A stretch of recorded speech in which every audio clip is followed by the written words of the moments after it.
interesting is that we are also the largest digital bank in the country and amongst the world, with maybe 70 million users already on our app. But good morning everybody. It's really a pleasure to be. It seems like a very intimate gathering, so I quite like sharing our thoughts here. Most of that I'm going to talk about. I'll try and spring it with where Kumar left, so that I don't rewind and go back into the macros. So I thought I'll touch the macros a bit. But he spoke about customer experience and how some of these new buzzwords of AI, ML, generative AI now. I was talking to Nilesh also about generative AI just now. Is that really making sense or not? But one of the things that most brands, and I wouldn't say only banks, seem to be appear to be missing. I can't say that for sure, but that is my perception. Is that we have not yet figured whether the experience that we are talking about to the customer is a relatable experience. Can customers relate to that? We try our best in looking at all the data. We look at this. We use AI. We use all kinds of technology, and we try and deliver something to Kumar and say that we believe this is the best for you, but can you relate to that? Does it fit your mental model to say that this is what is really a good experience for me? Right? Are you happy having a cutting chai on the street, or should I serve you jasmine tea in Mingyang? What do you relate to most? We don't know that. So I think over time we will crack that. I don't know whether AI or ML is going to help us doing that, but as brands, I think it's really important for all of us to keep upgrading the experience for customers at all points in time. Now coming back to the boring world of banking, SBI, of course, he spoke about our presence and what we are, etc. But I think most of us believe in the industry that we're probably living the best times as an industry right now, because most of the issues of the past have been addressed. Most of the challenges of the past have been overcome. All the banks are very capitalized, have a very healthy balance sheet. There is a good credit growth in the economy. Some of it is consumption driven, some of it is driven by infrastructure spends that are happening in the country. And in general, I think we are the fastest growing economy of our scale. Macau, I believe, is growing at 76%, but there's no comparison with the 7.6% of India. So that's all right. I think even some sub-Saharan region countries are growing faster than India, but the base is much smaller. So I think we can take pride in the fact that is indeed, after going through the horrific period of the pandemic, this is arguably one of the better times, or probably the best times that we're living in. The digital public infrastructure, as all of us have lived over the last 5-6 years, and we very proudly take this to the rest of the world, have taken it to the rest of the world in many ways, has also matured. It has matured to the extent that now we have the ability of adding new layers on top of that. What started with Aadhaar and UPI and some other capabilities is now bringing together a reality where many of the inclusion-driven agenda is going to get driven through DPI at a further scale. Singapore last month, and one of the questions that was asked to me was that why is it that the other countries have not been able to deploy something like the Aadhaar stack, payment stack, etc. at scale? We know China has done that, but China has done that in different circumstances. It has done that more like a walled garden. We have very little visibility inside that. But India has done that of a different, very magnitude of very different type.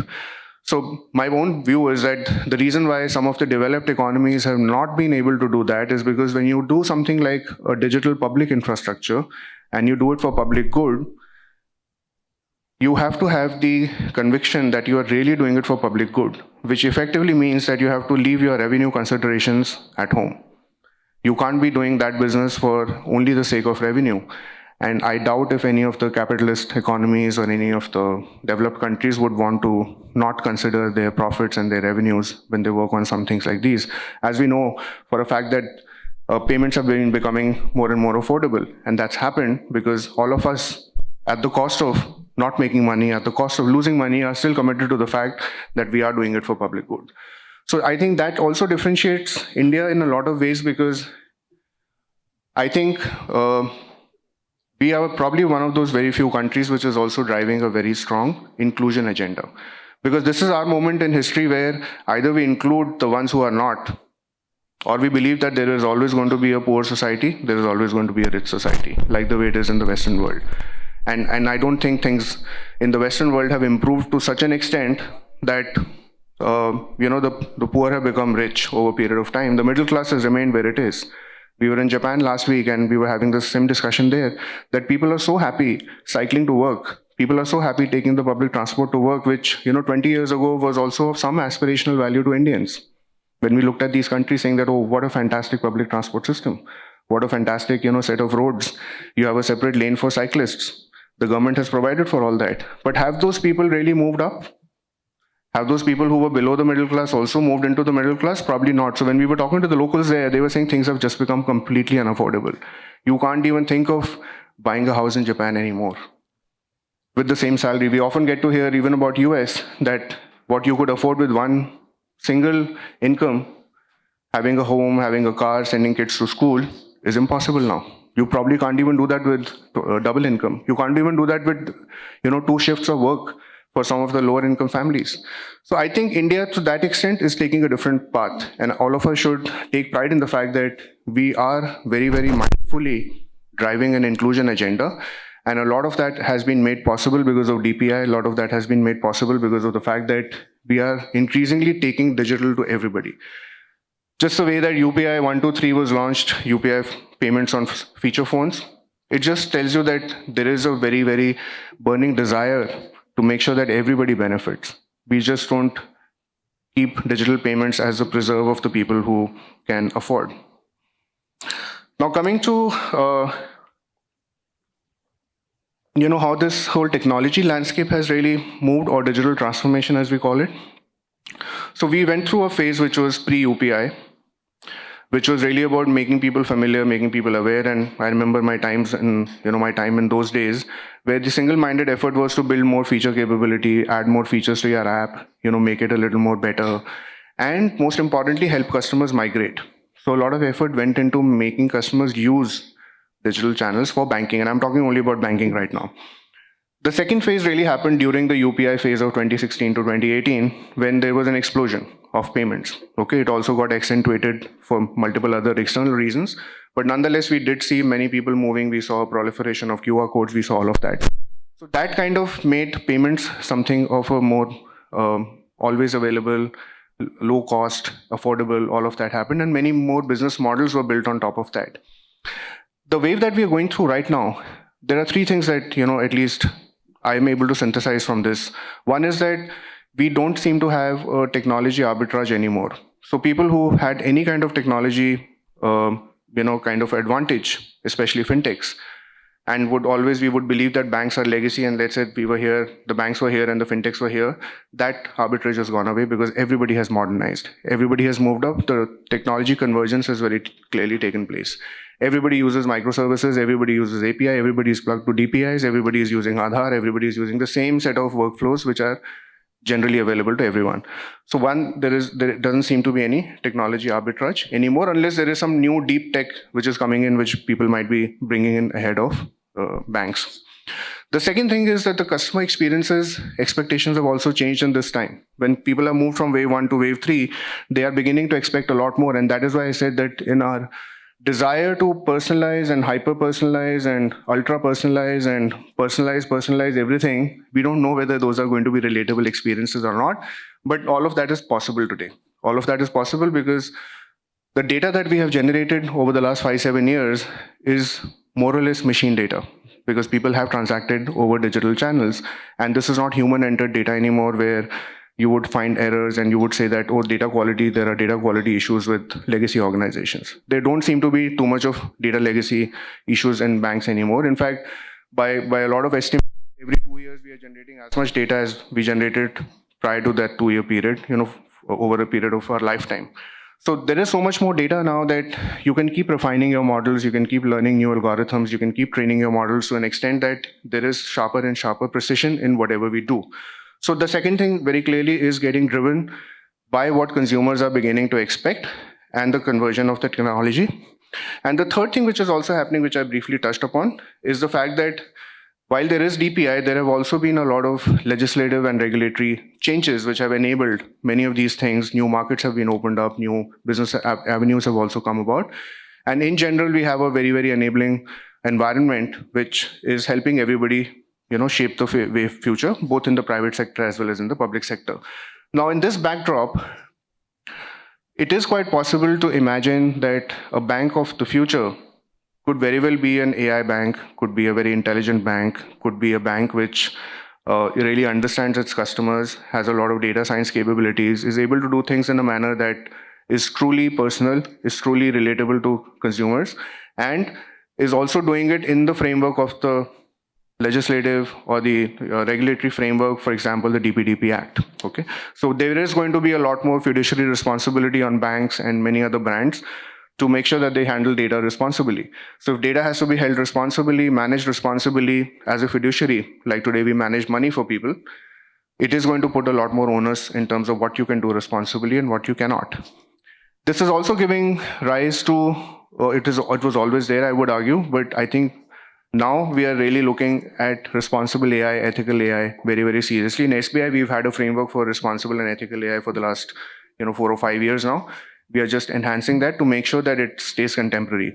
More recently, we also tied up with IIT Bombay, and we have set up a Center for Data Science and Analytics inside the IIT campus, where we do want to research. We want to research in a way that we can come up with things which are useful for the entire industry and not just for us. We want to train people in generative AI. We want to train them in data science with the academia, the cutting edge academia that IIT Bombay has. And in turn, hopefully be able to take that to the customers as well as the rest of the industry.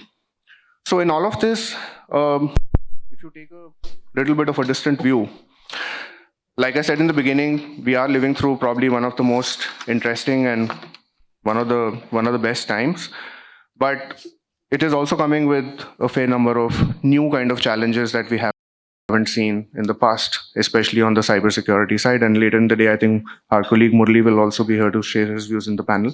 But cybersecurity is something which you have to keep upping your game all the time, only for the fact that the overall surface area is now a lot more than what it used to be. You had to protect your infra in the past. The consumers were required to protect on their end as the client side.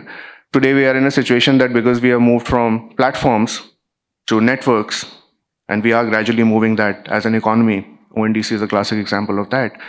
In a networked economy, anything can go wrong at any level. Like it is usually said, you're as strong as the weakest link in the chain. It is really looking like that we will have to keep upping the whole cybersecurity posturing that we have. So cyber resilience is becoming extremely important.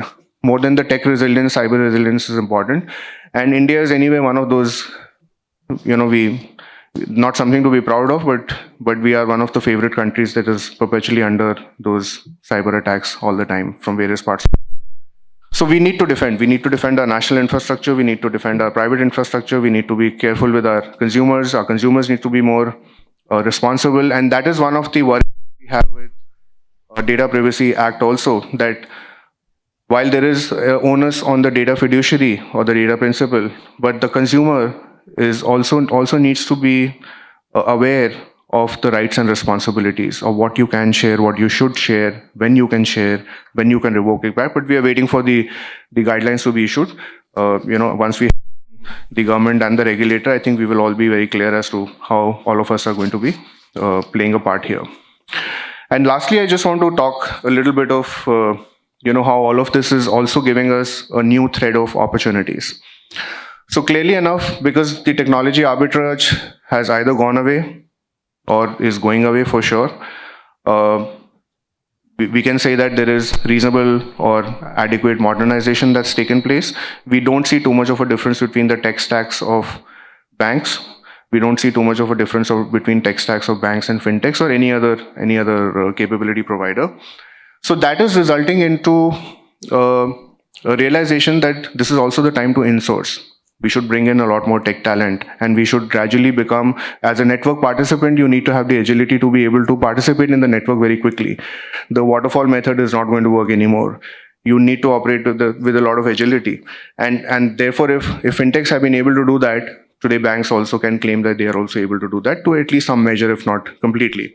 So the ways of working are changing. We are very quickly adopting the low-code, no-code capabilities. People are able to become developers. In SBI, for example, this was covered by Satya Nadella also when he was visiting India a few months back, that One of the most shiny example of citizen developers is SBI, where our own staff actually has developed in excess of 1,500 apps, just using the Microsoft Office platform and the BI apps tools of Microsoft. So you give that opportunity to people to do something in a responsible manner. People have the ability to work with low code, no code, and we do expect some of this to also happen in a network sort of an environment.